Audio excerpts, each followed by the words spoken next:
오늘 이 말씀은 올해 우리 교회의 표어와도 같습니다. 만군의 하나님 여호와가 함께 계시니 다윗이 점점 강성하여 가니라는 말씀입니다. 이 말씀은 작년 여름쯤에 제가 기도하는 가운데 갑자기 생각이 났고요. 우리 교회에 지금 꼭 필요한 말씀이겠다 싶어서 저 말씀을 딱 붙들었습니다. 점점 강성하여 가니라, 요 대목이죠. 왜 점점이냐? 한 번에 강성해져 가면 좋을 텐데 하나님의 일하시는 방식은 단번에 하시지 않고 점점 세워져 가는 방식을 하나님은 항상 일을 하십니다. 마치 가을 단풍 들 때 단번에 드는 일은 없습니다. 추운 지방에서부터 따뜻한 지역으로 서서히 이동해 가면서 온 땅을 물들이듯이 하나님의 일하심도 그와 같고, 또 엘리야가 갈멜산에서 응답받고 기도할 때 비의 약속을 받고 기도했지만 금방 비가 온 게 아니죠. 손바닥만한 구름을 기다려야 했고, 또 그 작은 구름으로부터 시작해서 온 땅을 적시는 비가 점점 먹구름이 몰려와서 말씀이 이루어졌던 것을 우리가 볼 수 있습니다. 그래서 다윗의 인생의 현재를 보면 더딘 것 같고 또 헤매이고 있는 것 같지만, 전체를 우리가 놓고 볼 때 하나님은 그의 삶 속에 점점 일하셨다. 그리고 강성하게 하시고 약속하신 대로 그를 또 점점 왕이 되게 하셨다는 것을 우리가 알 수 있습니다. 우리 교회가 마치 그와 같지 않느냐? 강성해져 가는데 뭔가 확 한 번에 변화되는 게 아니고 하나님은 약속이 있고 그리고 점점 세워져 갈 수 있도록 이렇게 일을 하시는데, 오늘 말씀 가운데에서 여러분의 인생도 하나님이 그렇게 인도해 오셨고 또 앞으로도 점점 강성하게 해 가시리라, 이 사실에 믿음으로 동의하는 은혜가 있길 바랍니다. 오늘 말씀과 비슷한 말씀이 창세기에도 나오는데요. 39장 2절에 여호와께서 요셉과 함께 하심으로, 그렇죠? 요셉과도 함께 하셨고 다윗과도 함께 하셨고, 요셉은 형통하게 하셨고 다윗은 강성하게 하셨다는 것이죠. 여기 하나님이 함께 하신 이유와 목적이 있죠. 단지 그를 애굽의 총리 대신 이게 아니고 그를 통한 하나님의 계획과 목적이 있어서 요셉을 일찍이 애굽으로 먼저 보내셨고 함께 하셨고, 요셉도 점점 형통하게 잘 되게 해주셨습니다. 여기서 우리가 형통, 이게 다윗의 강성함, 세상적인 개념과 전혀 다릅니다. 우리 예수 믿고 형통한 것과 우리가 인사를 나누었듯이 강성해져 가는 게 세상에서 오고 가는 그런 개념과 의미가 아니라는 것을 오늘 말씀드리려고 하는 것이죠. 하나님의 계획과 상관없이 우리의 열심에 의해서 하나님께 받은 보상, 그래서 우리가 형통한다, 강성해져 간다, 이런 내용이 아닙니다. 하나님의 계획이 먼저 있어요. 작정하심이 있고 또 그 계획에 따라서 우리의 자리와 상황이 결정이 되는 것입니다. 그래서 하나님의 계획이 하나씩 하나씩 이루어져 갈 때 이것을 형통이라고 하는 거예요. 지금 요셉의 자리와 요셉의 상황이 어디입니까? 보디발 장군의 집에 노예로 팔려가 있는 자리, 그 상황 아닙니까? 그런데도 하나님이 함께 계시고 형통했더라, 이렇게 말을 하고 있는 것이죠. 지금 하나님의 계획 속에 요셉이 그 자리에 머무르게 된 거고, 요 점을 찍으면서 하나님의 계획이 진행이 돼 가고 있는 것입니다. 그래서 요거를 형통이라고 하는 거예요. 형통. 하나님의 계획이 하나씩 맞아 떨어져 가고 있을 때 이것을 형통이다, 이렇게 말을 하고 강성해지고 있다는 것이 결과적으로 지금 말씀이 이루어지고 있는 것이죠. 없었던 것을 내가 노력해서 얻어내는 것을 형통이라고 하지 않는다는 거예요. 자, 여러분 조금은 시작부터 이제 막 복잡한 얘기 같죠? 끝까지 들으시면 조금 이제 감이 잡히실 것 같아요. 이런 얘기구나 하고, 여러분들의 표정이 어두워져 가면 제가 낙심이 됩니다. 조금 지루해도 참고 들으세요. 딱 회딱회딱하고 제가 재밌는 얘기만 할 수는 없잖아요, 설교 시간에. 그러니까 이 세상 형통을 구하면 이게 기독교가 아니고 종교 일반 수준으로 우리 기독교가 떨어지는 거예요. 이게 아니고요. 이 세상 형통과 신을 연결하면 여기 나의 치성이 있고 또 신을 감동시켜서 내가 형통을 따내는 형식이죠. 이게 세상의 종교고, 기독교는 그게 아니고, 다시 반복합니다. 먼저 하나님의 작전과 계획이 있어요. 그것이 나를 통해서 펼쳐져 가는 거, 이게 형통입니다. 그 강성함이에요. 이 개념을 딱 잡고 오늘 말씀을 생각하시면 이해가 될 것 같아요. 그러니 여러분, 이 다윗의 강성함은 언제부터일까요? 일찍이 한나가 사무엘을 잉태하기 전부터, 아이가 없어서 한숨 지으며 하나님 앞에 기도할 때부터, 그래서 사무엘을 하나님이 주셨을 때 그 사무엘을 통해 다윗을 하나님은 벌써 내다보고 계셨던 것이고, 그보다도 앞서서 사사기에 접어들면 사사시대에 왕이 없어서 소견에 오른 대로 행했다는 것은요, 하나님이 그들에게 앞으로 훌륭한 왕을 주실 것을 이미 내다보고 있는 것이죠. 그리고 창세기 38장에 보면 유다 지파에게 하나님이 왕권을 약속하고 계시죠. 더 깊이 들어가면 3장 15절에 뱀의 머리를 깨뜨리고 승리할 왕을 하나님께서 이미 약속해 주셨습니다. 다윗이 올 것, 그리고 더 멀리 예수 그리스도를 하나님이 보내주실 것을 이미 일찍이부터, 그러나 우리 신약의 에베소서 말씀해 보면 이 모든 계획들이 만세 전에 작정된 것이라고 사도 바울은 밝히고 있습니다. 그러니까 다윗이 이 땅에 보내질 것과 그를 통해 하나님이 일하실 때 그의 강성함은요, 그것은 운명입니다. 반드시 되어질 일이에요. 하나님의 계획 속에 있는 거예요. 여러분, 그래서 사울이 다윗을 절대로 해할 수 없고 어떠한 정적이라도 다윗을 해칠 수 없게 되어 있는 거예요. 다윗은 잘 될 수밖에 없는 거예요. 잘 돼야만 합니다. 하나님이 그를 통해서 일할 것이기 때문에 그래요. 여러분, 우리 성도교회가 잘 돼야 될 근거를 저는 말씀드리는 것입니다. 지금 잘 되고 있다고 저는 선포하는 것입니다. 왜냐하면 하나님의 목적과 계획과 뜻이 우리 교회에 있기 때문에 그래요. 저는 그걸 확신하는 것입니다. 여러분, 한 사람 한 사람을 부르신 하나님의 계획과 목적과 뜻이 여러분의 인생에 담겨 있습니다. 그러므로 여러분들은 점점 다윗처럼 잘 될 수밖에 없어요. 강성해 갈 수밖에 없습니다. 나의 삶의 이야기, 여러분의, 우리 성도 교회의 이야기예요. 우리 한 사람 더 보겠습니다. 바울은 어떻습니까? 그를 향한 하나님의 목적이 있었습니다. 그를 이방인의 사도로 하나님이 불러서 쓰시겠다고 약속하셨고, 바울은 그걸 알고 있었어요. 그러니까 바울을 통해서 그가 로마 최종 목적지까지 갈 때 하나님이 그의 여정 속에 함께 계시고, 하나님이 기적을 안 베푸실 수가 없으며 하나님이 그를 보호하시지 않을 수가 없었던 것입니다. 우리 아까 기도하실 때 빌립보 감옥에서 하나님 앞에 드려졌던 기도, 그 기도에 대한 순간적인 응답으로 하나님이 그를 착고가 풀어지게 하신 것보다도 하나님은 그 상황에서 바울을 통해 일하셔서 간수장을 구원하시며 앞으로 그는 로마까지 가야 하기 때문에 하나님이 바울을 건져내시는 거였어요. 하나님의 계획 속에 이 기적이 있었던 것입니다. 한 가지 더 보면 예루살렘에서 그가 붙잡힙니다. 그러는 바울은요, 죽을 수밖에 없어요. 왜? 식음을 전폐하고 바울을 잡아 죽이려고 했던 바울 암살단이 결성이 되어 있었습니다. 그러나 하나님 기가 막힌 방법으로 바울을 인도하시는 거예요. 로마의 군인들에 의해서 가이사랴까지 호송되어서 옮겨질 수 있도록 하나님이 기적을 베푸시는 것과, 로마로 가는 백길에서 광풍을 만날 때 바울과 일행 한 사람도 다치지를 않는 하나님의 구원하심, 그리고 멜리데 섬에 떨어졌을 때 불을 쬐다가 그 손에 독사에 물렸지만 하나님이 그를 보호하십니다. 무엇 때문입니까? 하나님의 계획, 하나님의 목적이 바울의 인생길에 있었기 때문에 그가 로마에 무사하게 당도할 때까지 하나님이 이와 같은 방식으로 바울에게 일하셨던 것이죠.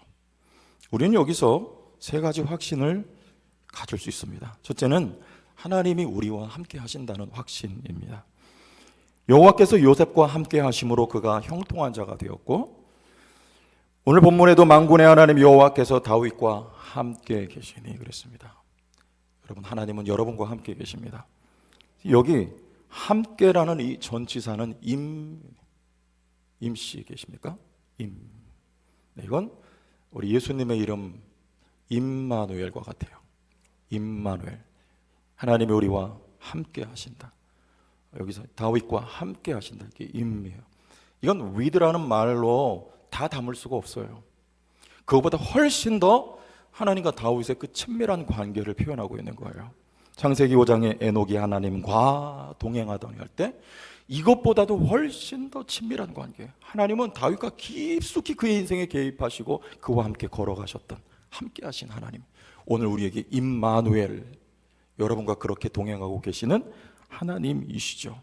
하나님이 나와 함께 하신다. 이건 우리가 너무나 많이 들은 이야기이기 때문에 무감각해질 수가 있습니다. 그러나 성경은 이 함께라는 말로 시작을 하고 함께라는 말로 끝을 맺어요. 창세기부터 하나님은 함께 하셨고 계시록에서도 하나님은 함께 하십니다. 창세기 말씀에 1장 2절에 있는 말씀입니다. 하나님의 영은 수면 위에 운행하시니라 그랬어요. 여기 운행이라는 이 말이 배회하다는 말이에요. 그 무질서한 혼돈의 물덩이 위로 배회하시면서 하나님은 질서를 창조해내고 계신 것입니다. 함께 하시면서. 근데 이 단어가, 운행이라는 단어가 신명기에 가면 이스라엘 백성들에게 또 쓰였어요. 하나님은 이스라엘 백성들을, 그 무질서한 이스라엘 백성들을 광야로 인도하시며 그들을 홀로 남겨두지 않고 하나님이 그들 위를 배회하시면서 운행하시면서 함께 하시면서 그들 가운데 질서를 만들어내십니다. 질서를. 오늘 성령이 여러분 안에 함께 하시면서 여러분 안에 새로운 질서를 창조하고 계십니다. 새로운 마음을 창조하고 계십니다. 여러분 안에 인생의 질서를 하나님이 만들어내고 계신 것입니다. 하나님은 여러분과 함께 하십니다. 내 안에 질서를 만드시기 위해 함께 하시는 성령. 그리고 계시록 말씀해 보면 21장 3절 같이 한번 읽습니다. 시작. 내가 들으니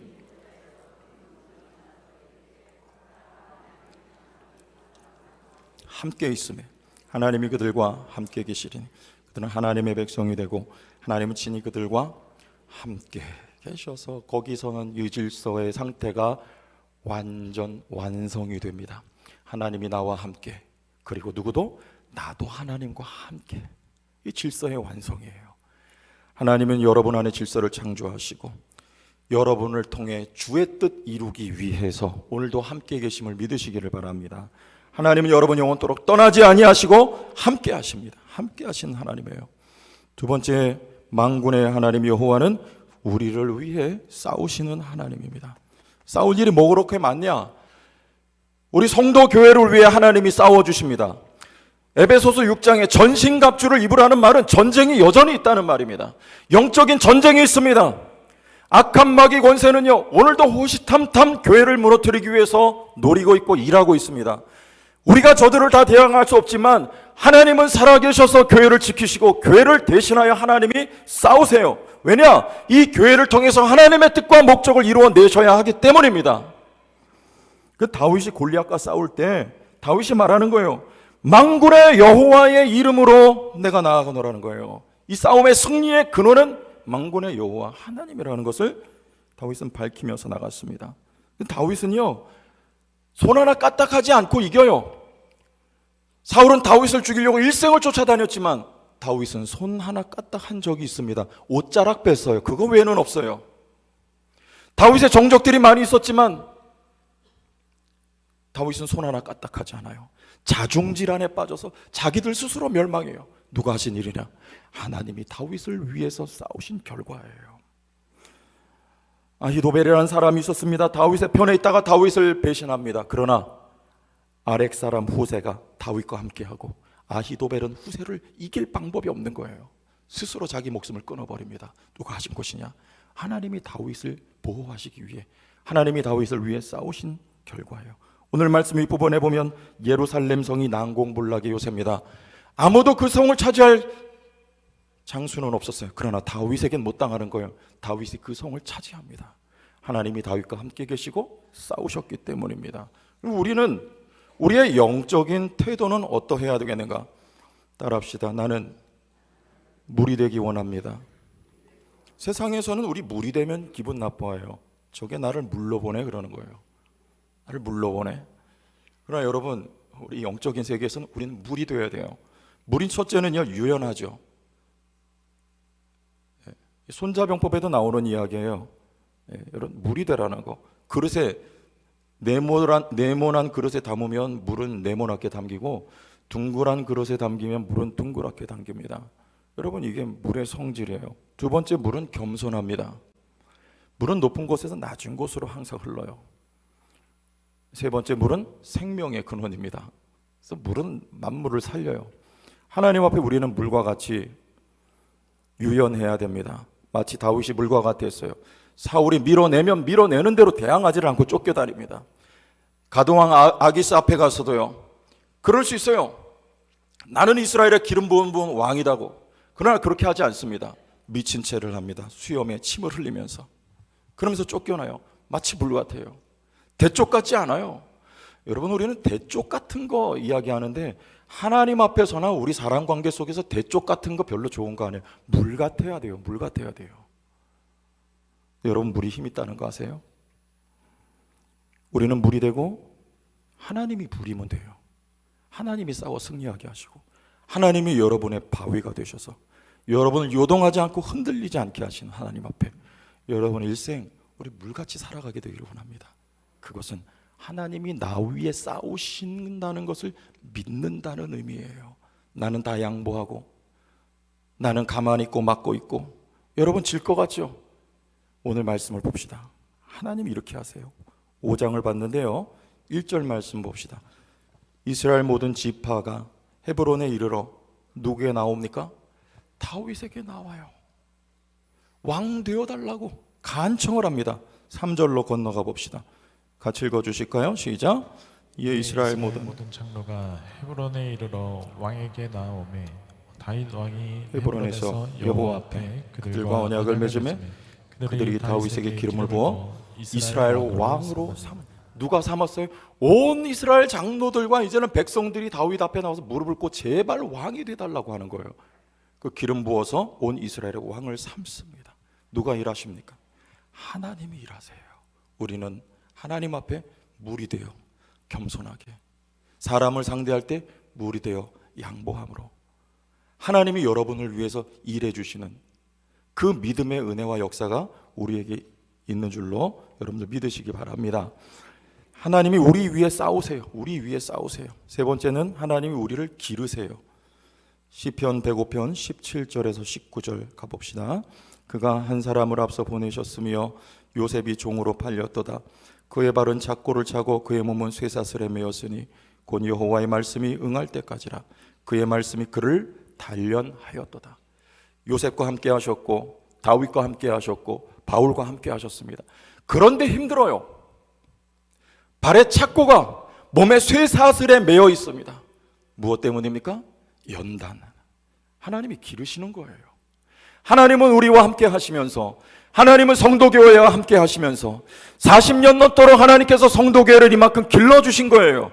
하나님은 우리를 기르시고 여러분의 자녀들을 믿음이 성숙하도록 하나님이 기르시는 하나님이십니다. 그래서 점점이 있는 거예요. 점점. 기름 부음은 3번 기름 부음 받습니다. 한 번에 기름 부음 받아 왕 되는 거 아니에요. 한 번에 잘 되는 일은 없습니다. 점점 잘 되는 거예요. 사무엘상 16장에 기름 부음 받고, 헤브론에서 기름 부음 받고, 또 오늘 말씀 여기 사무엘하 5장에서 온 이스라엘의 왕으로 기름 부음을 받습니다. 작게 시작해서 크게 번성해 가는 거, 점점 이루어지나 그러나 반드시 강성하게 되는 거. 왜 그렇게 하느냐? 하나님이 우리를 기르시기 때문입니다. 기르세요. 강해진다는 말은요, 위대해진다는 말입니다. 위대해진다는 말이에요. 여러분, 누가 위대합니까? 하나님이 위대하세요. 제가 일전에 앞에 나와서 그런 얘기했어요. 우리 교회는 좋은 교회보다 위대한 교회입니다. 위대하신 하나님이 여기 계시기 때문이에요. 하나님이 위대하시고 위대하신 하나님이 함께하는 여러분들도, 함께하는 우리 성도 교회도 위대한 교회요, 위대한 성도로 하나님이 만드신단 말이에요. 그 위대한 건 뭐예요? 예수 그리스도의 희생, 그의 섬김, 그래서 그의 십자가. 여러분, 이게 위대한 거 아닙니까? 하나님이 우리를 그렇게 위대하게 기르시고 우리 교회를 그렇게 위대하게 만들어주신다는 약속이 있는 거예요. 위대하신 하나님을 성도교회라고 하는 이 그릇에 담아내기를 원하시는 것입니다. 그래서 우리 교회는 강해지는 거예요. 강해지는 거예요. 위대해지는 거예요. 부자도 위대한 부자가 있고 졸부가 있어요. 하나님 우리를 위대한 사람 만드시지 졸장부로 만드시는 하나님이 아니십니다. 우리 교회가 크게 희생하고 넓게 섬기는 교회가 될 수 있도록 여러분 기르시는 주님을 찬양합니다. 우리 11절과 12절 말씀 읽고 마치겠습니다. 11절, 제가 12절 다 같이 읽습니다. 두로왕 히람이 다윗에게 사절들과 백향목과 목수와 석수를 보내매 그들이 다윗을 위하여 집을 지으니 12절 시작. 다윗이 여호와께서 이스라엘 왕으로 삼으신 것과 그의 백성 이스라엘을 위하여 그 나라를 높이신 것을 알았더라. 다윗이 이제 알았습니다. 하나님이 목동이었던 나를 왜 부르셨으며 하나님이 3번이나 기름을 부어서 왜 나를 온 이스라엘의 왕으로 세웠으며 왜 두로왕 히람이 나를 위해 집을 지어주고 있는 것이며 그리고 나를 왜 왕으로 세웠는지 다윗은 그 계획과 목적을 알았습니다. 그래서 내가 이 자리에 있는 거구나. 하나님께서 성도교회를 이 자리에 여기까지 인도하시고 든든히 세워주신 목적과 계획과 뜻이 있습니다. 하나님은 그것을 이 교회를 통해서 이루기를 원하십니다. 여러분을 여기까지 인도하신 하나님의 계획이 있습니다. 그렇다면 앞으로 점점 더 강성하여져 갈 것입니다. 하나님은 함께 하실 것입니다.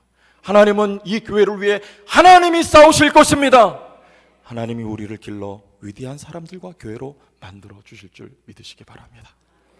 2024년도에도 점점 더 강성해가는 하나님의 은혜가 여러분의 삶에 담아지기를 예수님의 이름으로 축원합니다.